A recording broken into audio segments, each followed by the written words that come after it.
welcome to the show. This is Joycelyn Linton coming into the higher calling. And today is the second day of the month of June, 6th of the year 2017, and the time now is 10:18. So, welcome to the show. This is blogtalkradio.com/coming into the higher calling. And also, for those who are on Spreaker, that's SPREAKER.com/Joycelyn Linton's tracks. And I'm also on YouTube as coming into the higher calling. So, just checking all decks that everything is going through. And I've just been listening to the UK election here and what's being said. And basically, just in a nutshell, Theresa May, which is the present Prime Minister in the UK or in England and Wales, made, they say, a snap decision to call an election. So now there are debates going on between her as the leader of the Conservative Party and Jeremy Corbyn, the new leader of the Labour Party. And they're both debating or putting forth their proposal of how they would lead their party and which effectively would be leading the country.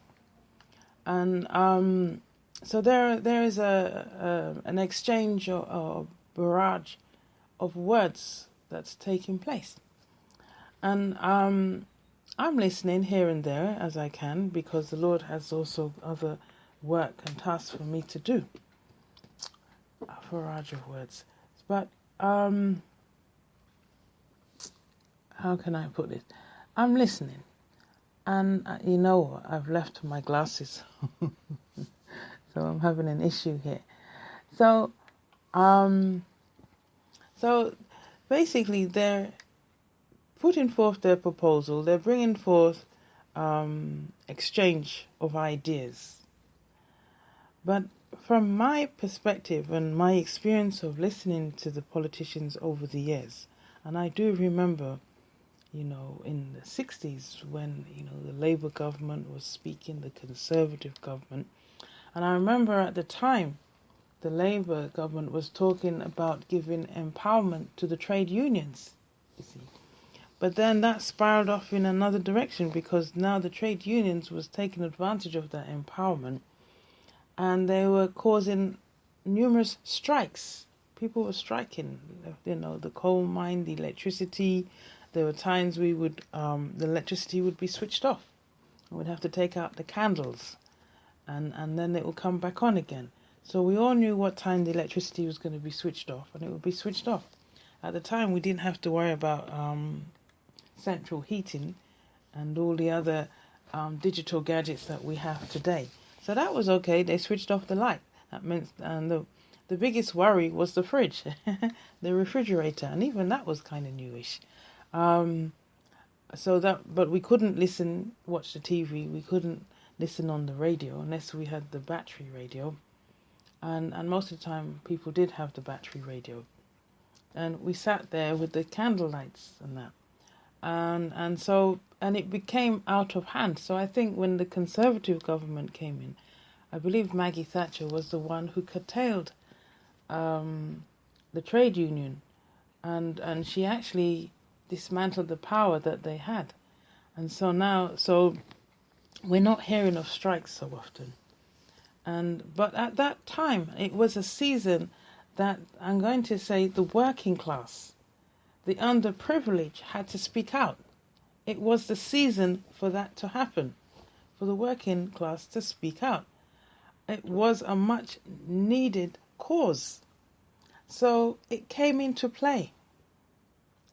And though it was disruptive, but I believe that at that time, it did mean that the working class people, and I say that with inverted commas because that's just a man-made belief system that people are put into categories according to their social status, money, wealth, education, where who and what they were born from, So, but it's not the truth of the Lord. So it had its time, it had its place, and it had its value and emphasis. And the fact is, though it seemed to be disruptive for the Conservative government, meaning for those who are under the umbrella of the Conservative government, because businesses weren't running smoothly. And that means it was costing, and it was unreliable. Okay? So from that perspective, it was very costly, which is the effect that the trade unions wanted to do. They wanted to disrupt the services so that people can realize, so that those who were in the top end, the top bracket, and controlling the businesses and the quality, I'm going to say, of people's lives, they will be alerted that, hey, people matter here. We matter. And we matter because we want better working conditions. We want better wages so that we can improve that lifestyle. And I would say, looking back now as I'm speaking to you, that it did have an effect, because what we found is that more people are being allowed to take authoritative position. In other words, more people are from the working class status are allowed to take managerial positioning. And so a lot more doors were being opened, and a lot more readily education was being provided.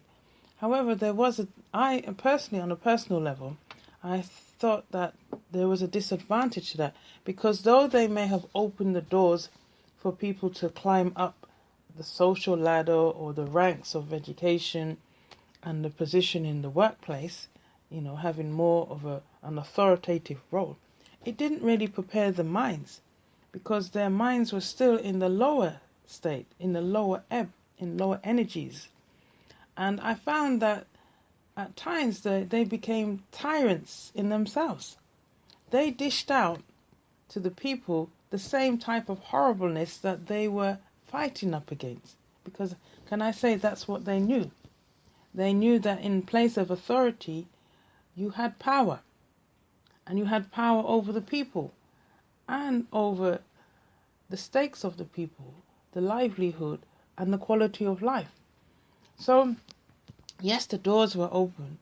Yes, the trade union made a standpoint there. And yes, the quality, I would say, of people's life has risen. But the mind is still in that low ebb. It's still in the dry part of the well.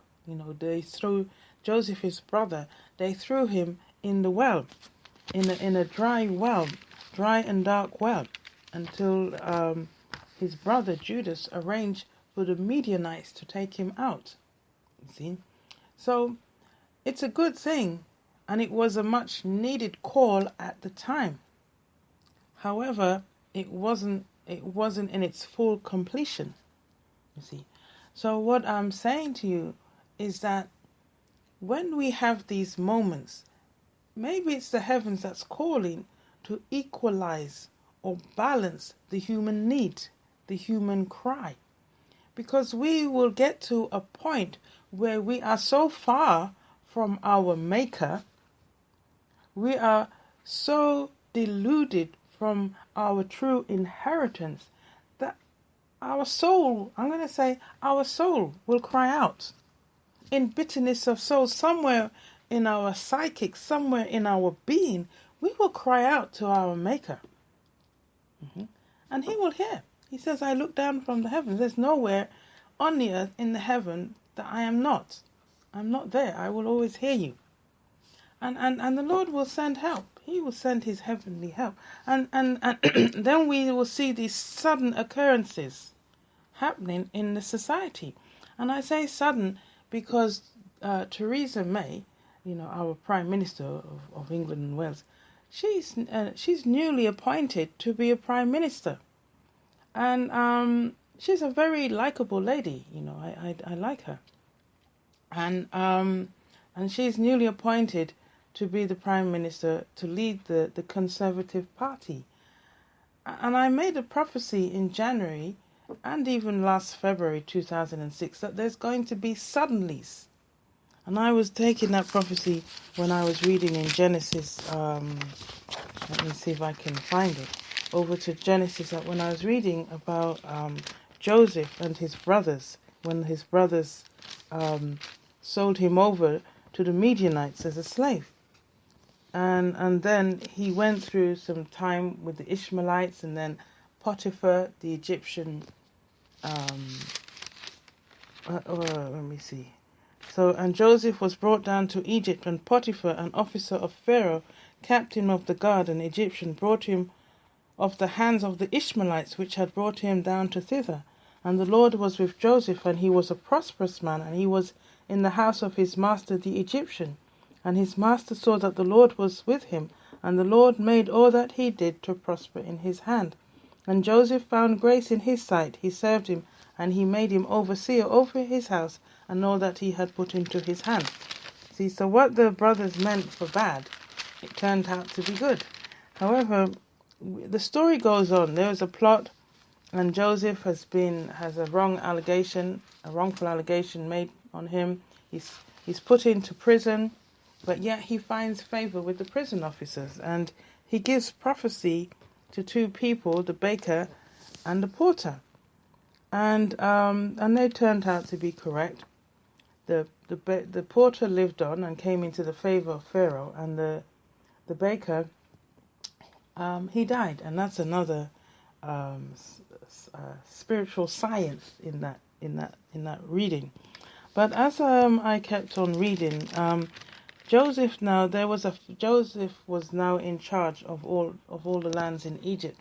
The Pharaoh had put him in charge, and because Joseph was able to interpretate Pharaoh's dreams, and he said there will be 7 years of fat and 7 years of lean, and even those that was fat in the lean will become lean too, unless a man of God, who has the discernment of the Lord, have the discernment and the wisdom and spirit of the Lord upon him, can manage the situation so that all will prosper.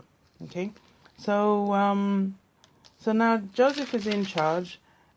The famine reaches out to Canaan, where his father and brothers live, and his father Jacob sends the brothers across to the land of Egypt to get goods, produce, not knowing that it was their brother they were going to. However, when Joseph saw his brothers, he wept. And I said that's going to be a flood. And also, as I continued to read, I said there's going to be suddenlies. There's going to be a change of tide, because weeping means cleansing. When his brothers came and Joseph saw them, they did not know, but he had to remove himself from their presence and wept. And weeping, joy cometh in the morning, weepeth in the night. So I said a cleansing, a change of tidal waves will take place, and suddenlies will occur. As I said that in February 2016. And in January, I said there's going to be a suddenly in the governments. There's going to be a suddenly and a shifting taking place. And you're going to find that people will be changing positions. And it's not a bad thing. It means that we're coming into a higher truth of ourselves. Because right now, we are under an adverse spirit. We are under an oppression. We are under a delusion of our truth. We're not in the truth of the Lord. Yeah, we are in the enemy's camp. So we're very much undervalued, underrated, and underrated and it's the same. We're not in our true positioning in life. Okay, so with this new tidal wave coming in, this new cleansing, this new spirituality, you're going to find shifting taking place. Okay? And we're not to really be alarmed, but to surrender to it, to relent, and to give praise. And I must say that